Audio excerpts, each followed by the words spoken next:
David की personal जिंदगी से हमें रूबरू कराने एक गेस्ट आ रहे हैं। क्या कुछ नई बातें पता चलेंगी? चलिए पता करते हैं। नई जनरेशन के heart throb, please welcome Varun Dhawan.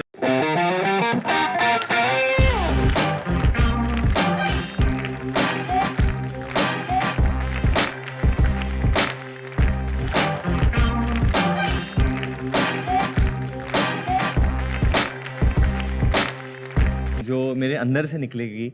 Thank you for calling me on Anupam Kher show show show. अरे वाह, टेकन आउट योर जैकेट। या इन्होंने आके जैकेट भी निकाल दिया। जैकेट निकाल दी ना, ये यंग डायरेक्टर ऐसे ही करते हैं। थैंक गॉड सिर्फ जैकेट उतारी है। और ऐसा क्यों होता है कि आप शो पर आए और मुझे लगता है कि मैंने आपको इतना सा देखा था, पर देखा था। कितना कितना मासूम लग रहा है। सर मैं हूँ, जितना आप हो उतना मैं हूँ। फिर तो बिल्कुल मासूम नहीं हो। मुझे एक चीज बताना होगा क्योंकि मैंने अनुपम अंकल को मतलब बचपन से देखा है, तो मैं बुलाता तो अंकल हूँ, पर जब से हम लोग ने अभी भी हाल ही में एक फिल्म की साथ में, और तब से मैं तेरा हीरो, तो उसमें मेरे दोस्त की तरह रहे मेरे साथ। तो जब पहले दिन ये सेट पे आए तभी इन्होंने मुझे साइड पे ले गए और मुझे बोला कि सी हम दोनों एक्टर है, ये डायरेक्टर के चक्कर में पड़ना मत, तू तेरे को जो चाहिए मेरे से पूछ ले, हम लोग मांडवली कर लेंगे, हम लोग अपना सेटिंग करते। तो I want to take this opportunity actually आपको थैंक यू बोलने के लिए, क्योंकि आपने मेरे में वो कॉन्फिडेंस डाला कि मैं आपके सामने और दूसरे एक्टरों के सामने ये बड़े बड़े डायलॉग में बोल सकूं। So thank you. बहुत अच्छा काम किया आपने मैं तेरा हीरो में। Thank you sir. और जब मेरे दोस्तों के बच्चे अच्छा काम करते हैं तो दोस्तों का तो सीना फूलता ही है, मेरा भी गर्व से बहुत सीना फूलता है। और आप मेरे स्कूल में भी हाँ जी, कुछ दिन के लिए आपने पढ़ाई की थी। मैं इनके एकेडमी में भी गया था, इन्होंने मेरा ऑडिशन भी लिया था इनके साथ, मैंने एक प्ले भी किया था, फीडबैक भी दिया था। एंड आई थिंक दैट एक बार जो इंसान आपका टीचर बन जाता है, जैसे ये मेरे लिए मेरे टीचर है, ये मेरे लिए मेरे टीचर है, तो वो उम्र भर आपके टीचर रहते हैं। और मेरा रिलेशनशिप इनके साथ ऐसा है कि मैं फॉर्मल नहीं रह सकता इनके साथ, मतलब वो बैरियर जो होता है ना, आपको लगता है कि उम्र का वो है, आई जेन्युइनली मेरे अंदर वो फील नहीं होता। आई मीन मैं फील नहीं होने देता। आप फील होने देता। डेविड से बहुत इंटरेस्टिंग बातें हो रही थी इनके स्ट्रगल के जमाने की, इनके लम्ब्रेटा के स्कूटर के जमाने की। पैदा नहीं हुए थे। तब ये पैदा नहीं हुए थे। आपको अपने स्ट्रगल की ये बातें बताते? हाँ, काफी बार बताते कि मैं इधर रहा था, मेरा घर जो था इतने का था। जब भी हम लोग कपड़ों की बातें होती है या बालों की बातें होती है या कुछ भी स्टाइल रिलेटेड, तो ये हमेशा मतलब ही इज वेरी एक्टिव। खड़े हो जाते हैं ऐसे और दिखाने लगते हैं कि मैं जब था उधर तो मम्मी बाल ऐसे ऐसे बनाते थे उधर, और कपड़े पहन लेते थे, ऐसे कुछ भी पहन लिया और ऐसे चल जाता, हाँ व्हाट आर यू डूइंग, हाँ ऐसे ऐसे करते रहते। तो ये होता रहता है घर पे। लोग मुझे हमेशा कहते हैं कि तू इतना हाइपर क्यों है, ऐसे not been my father. Of course, he's very energetic. But आप इनकी कहानियों को सिर्फ कहानियां समझ के सोचते हैं या उसके पीछे छुपी एक स्ट्रगल भी आपको महसूस होती है? नहीं, डेफिनेटली। Because आपको सब कुछ प्लेटर पे मिला है। 100% डेफिनेटली बहुत प्रभावित हुआ हूँ उनके ये स्टोरी सुन के, रोज इंस्पायर होता हूँ। और कहीं ना कहीं मुझे लगता है कि इनकी जो ये स्ट्रगल थी, ये इसलिए थी ताकि जो मैं हूँ, रोहित है, हम लोग आगे जाके कुछ और भी बड़ा ड्रीम कर सके, कुछ और भी बड़ा देख सके, जो इनका शायद ड्रीम था। ही is a man from a small town. जब भी हम लोग किधर भी न्यूयॉर्क जाते हैं या लंदन जाते हैं, पर जब भी बड़े इमारत देखते हैं तो अभी भी थोड़ा चकाचौंध हो जाते हैं। I have seen that in मेरे साथ भी ऐसा होता है। मैं दुनिया के हर इलाके में गया हूं बड़ी, मगर अभी भी मैं बड़ी बिल्डिंग देखता हूं, एलिवेटर देखता हूं, एस्केलेटर देखता हूं, तो मुझे लगता है क्या बात है। आपको ऐसा नहीं होता? आप तो एसी में पैदा हुए हैं। नहीं, एग्जैक्टली एसी था हॉस्पिटल में, एसी था। Definitely that difference is there. नहीं, मेरा सवाल पूछने का ये था वरुण, जब बाप, और हर बाप को एक आदत होती है बोलने की, बेटा मेरे जमाने में मैंने कहां से शुरुआत की है, मैंने किया, वो सच बोल रहा होता है। सच बोल रहे हैं। बट कभी कभी बेटों को ऐसा लगता है कि यार ये अभी छोड़ना पड़े यार, अब हमारी लाइफ हमने अब हम क्या करें, हमारा बाप डेविड धवन है, तुम्हारा बाप डेविड धवन नहीं था। नहीं, बट वो जेन्युइनली उन प्रिंसिपल से जीते। अगर वो प्रिंसिपल से नहीं जीते और बदल जाते सक्सेस मिलने के बाद या पैसा मिलने के बाद, तो फिर शायद मैं बिलीव नहीं करता, मेरे को लगता है ऐसे ही बोल रहे हैं, बट डेफिनेटली जो वो कहते हैं वो वैसे ही अब आज तक वैसे ही जीते हैं। जैसे मुझे अभी भी याद है, he is a man of principle, man of punctuality.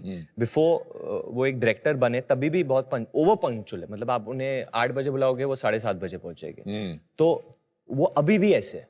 इतना सक्सेस मिलने के बाद आफ्टर डूइंग 45 फिल्म्स वो अभी भी पहले उठते हैं घर में, वो पहले सदस्य है जो पहले उठते हैं। He'll be awake before Rohit and me and मुझे he'll आपसे be हिंदी में sitting- बात करके इतना अच्छा लग रहा है। आपने बोला पहले सदस्य हैं, मेरा दिल बाग बाग हो गया। क्या बात है। पहली बार when did you discover कि आप में एक्टिंग का बग है? बचपन से ही? नहीं, बचपन से। आई थिंक इट वाज सुची दीदी's वेडिंग। आई थिंक मेरी जो बहन है, कजन सिस्टर है, सुची दीदी, उनकी वेडिंग हो रही थी दिल्ली में। और दिल्ली के सारे मतलब पंजाबी रिलेटिव्स थे उधर, सब थे उधर, और गाना बजा। और कौन सा गाना? आई थिंक इनके ही पिक्चर का गाना था। कौन सा गाना था? आई थिंक मैं तो रास्ते से जा रहा था, समथिंग ऐसा था। I think it was one Govinda number 1। तो मैंने ये मतलब पता नहीं क्या हुआ था, मैंने खाली कोल्ड ड्रिंक पी थी उस वक्त, पता नहीं, मैं बहुत छोटा था। पर मैं भाग गया अंदर और मैं नाचने लगा उधर, सबके सामने मैं नाचने लगा। और मतलब आई डिडंट केयर कि मुझे कोई देख रहा है या क्या कर रहा है, पर मुझे इतनी खुशी हुई अंदर से कि मैं नाच रहा हूँ और लोगों को एंटरटेन कर रहा हूँ। How old were you? I think 8 साल का, 5-6 साल। अच्छा, so that was your first कि वहां लगा कि आपको, मुझे उस वक्त एक स्पार्क लगा कि, अच्छा, कि शायद ये, अरे अच्छा लग रहा है मुझे ये करके। अच्छा, लोगों के चेहरे पे एक मुस्कान आ रही है मुझे देखकर। अच्छा। Which is your father's favorite film? स्वर्ग। स्वर्ग। मुझे स्वर्ग आज तक मुझे लगता है कि उनकी सबसे बेहतरीन पिक्चर है। और it was an emotional film, total emotional film। और कॉमेडी फिल्मों में से? कॉमेडी फिल्मों से तो बहुत है मेरे हिसाब से। मुझे दीवाना मस्ताना बहुत पसंद है, बहुत, मतलब मैंने डेविड के साथ 13 फिल्में की हैं और हाल ही में फिल्म की मैं तेरा हीरो। गॉड्स ग्रेस आप इनकी एनर्जी लेवल कभी कम नहीं हुआ है। इनफैक्ट ये सेट पर आते हैं एनर्जी लेकर। इनकी फिल्मों में एनर्जी इतनी ज्यादा होती है कि ऑडियंस को भी सांस लेने का मौका नहीं मिलता। और इसमें एडिटिंग का कमाल नहीं है, इसमें आपकी खुद की पर्सनैलिटी है। मैं बहुत हिल गया था वो सेट पे, आप तो जानते हो। मैं I would confide in you, मैं काफी बार डिनर के लिए गया हूँ अनुपम अंकल के साथ। और एक बार तो मैं, Anupam uncle, Manoj Pahwa, Saurabh Shukla, we went for dinner. तो मैं बहुत कन्फाइड करता था इनके साथ, बोलता था इनको मेरे प्रॉब्लम, अंदर के प्रॉब्लम जो सेट पे मैं, क्योंकि मैं सीधा, जो ये पिताजी को नहीं बोल सकते थे वो मुझे बोलते थे। हाँ, क्योंकि मैं सीधा करण जौहर के सेट से आया था डेविड धवन के सेट पे। तो वो इतना बड़ा जंप है, it's like almost jumping from one planet to another, the way they deal. I was not used to this kind of energy. But जिस दिन I saw Anupam uncle on set और मैंने इन दोनों का तालमेल देखा, जिस तरीके से वो बात कर रहे थे, how he would understand what he wanted before he said it, तो मैंने भी सोच लिया कि हाँ ये बट मतलब। आपको मैं बात बताऊं, and I am saying this as a professional, David ने आपको आगे 50 साल के लिए तैयार कर दिया है बाय गिविंग यू मैं तेरा हीरो। दैट, और कोई दूसरा डायरेक्टर आपको उतनी ट्रेनिंग नहीं दे सकता था, because the most amazing thing is to do things that you don't believe in. जिन चीजों पे आप यकीन नहीं करते उसको बिलीवेबिलिटी से करना, वो भी एक्टिंग का कमाल है। व्हाट्स लाली का बहुत इन्फ्लुएंस है आपके घर पर, बहुत। आपकी माँ, मम्मी का। और देखिए वो हाथ जोड़ते हैं। वो मुझे ब्रेक में बता रहे थे कि मैं आज जो भी हूं उसमें लाली का बहुत बड़ा योगदान है। पहले तो मैं डेविड आपसे सुनना चाहूंगा कि लाली का योगदान किस अंदाज से है? देखो, एक तो शादी करके शी केम, बहुत बड़ी फैमिली से आई थी, बहुत भाई बहन थे। तो मेरे साथ एक रिलेशन आपकी लव मैरिज थी? नहीं, अच्छा, अरेंज मैरिज? हाँ, थी। Families very good. Knew each other. हाँ, और जब आई मैं एडिटर था, हाँ, तो जो भी कमाता था she used to do the best in that, first of all, you know. अच्छा। मतलब कोई भी गेस्ट आता था, एक्टर्स आते थे, but very well handled, you know. मेरे प्रोफेशन को बढ़ाने के लिए एडिटिंग करता रहा, and she has forced me to become a director. He said you have it, तू बन सकता है। तो मैंने कहा एडिटिंग बंद हो जाएगी फिर क्या होगा? कहता कोई बात नहीं, मैं काम करूंगी ना, तू तो डायरेक्टर बनना। तो she started working also. So to me to become a director. तो उसने मुझे फोर्स कर करके, the way she's pushed it, और बच्चों को भी। इन लोगों को क्या मार मार के इसको पढ़ाया है। बट पढ़ाया है मगर, हाँ पढ़ा है बहुत। पिताजी के साथ शो पे आने का यही नुकसान भी है और फायदा भी है कि वो क्या बोल जाए इस पे कुछ नहीं कर सकते हैं। But I remember one incident in Bangkok, शायद बहुत सारे दर्शकों को मालूम नहीं है, आपने अपने पिताजी को नई जिंदगी दी थी। मैं तेरा हीरो की शूटिंग के दौरान डेविड बीमार हुए थे और एक लम्हा जो बाप और बेटे के बीच में हुआ था, tell me about that. I'll tell you that. Then later he'll carry on. तबीयत मेरी खराब हो गई, ऑलरेडी एक्सीडेंट हो गया था, मैं गिरा, मैं वापस आया, मैंने मेडिसिन खाई और खाना नहीं खाया, तो उससे मुझे चक्कर आने लगे, जैसे मैं बेहोश हो रहा हूँ। और मैं ये सामने बैठा होता यूनिट, मैं इसको बोला Varun, I said I am going, you are going, या I said Varun I am going. उसके बाद मुझे मालूम। एंड आई रिमेम्बर दैट कि आपके जब घुटने में चोट लगी थी, मतलब आप बाथरूम में गिरे थे, एंड ये बात का किस्सा हुआ था।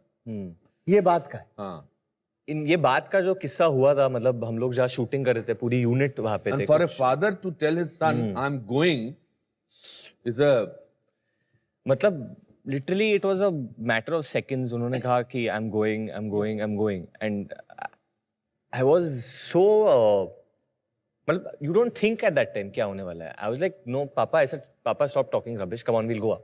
मैंने लिटरली ऐसे बोला था, कुछ ड्रामेटिक कुछ नहीं हुआ था।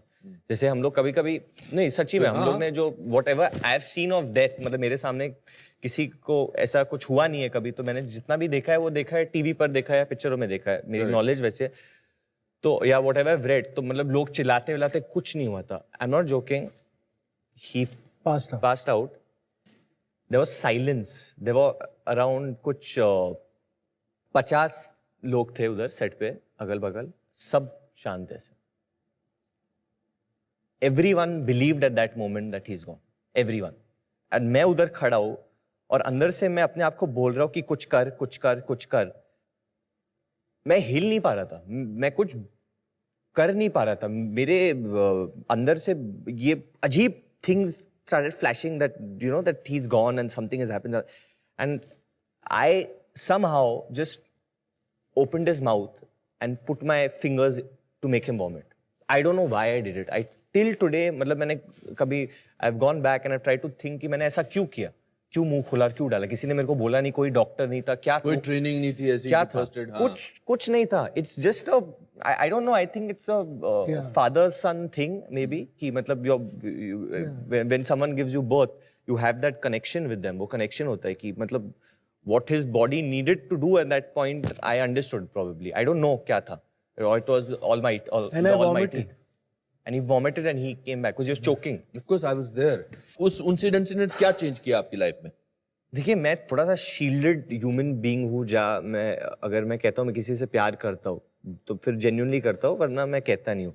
तो अपनी माँ को मैं हमेशा बोलता हूँ, mom I love you, I love you, I love you. हम as men or whatever, हम लोग में वो ब्लॉक रहता है कि you can't hold your father and say I love you dad. पर उस दिन के बाद मैं मतलब पूरे दुनिया के सामने बोल सकता हूँ I love you dad, because I'm not afraid of doing that anymore. You have a good son.